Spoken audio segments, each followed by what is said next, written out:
And নির্বাচনের পরে তারা হয়ে যায় কি রুলারের মতো।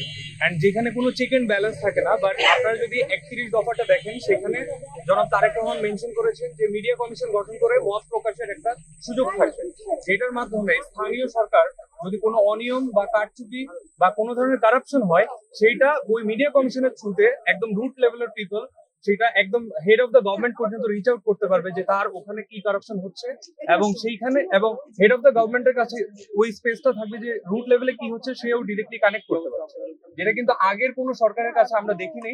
এবং আপনারা যদি এক্স রেজিমে খেয়াল করেন, সেখানেও এই জিনিসটার অনেক ল্যাকিংস ছিল। উপর থেকে অনেক কিছু বা অনেক ধরনের রিলিফ ফান্ড অ্যালোকেট করা হলেও সেটা রুট লেভেলে পৌঁছতো না।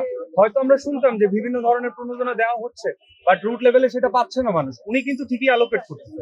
ইট মিনস যে গ্রাউন্ড লেভেলে যে প্রবলেমটা হচ্ছে সেটা হেড অফ দ্য গভর্নমেন্ট জানতেছে না। অ্যান্ড এই প্রবলেমটা ইনশাল্লাহ আমরা আপকামিং এবং তারেক রহমানের যে 31 দফা আছে সেইখানের মধ্যে মেনশন করা আছে যে মিডিয়া কমিশনের মাধ্যমে এই জিনিসটা আর হবে না। এই ধরনের কারচুপি থেকে আশা করা যায় যে দেশের মানুষ একটা রিলিফ পাবে।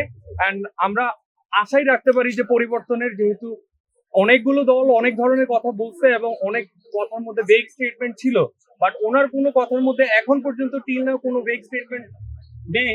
আমরা এটাই আশা করতে পারি উনি একটা পরিবর্তনের জন্যই এসেছেন, একটা পরিবর্তন আসবে।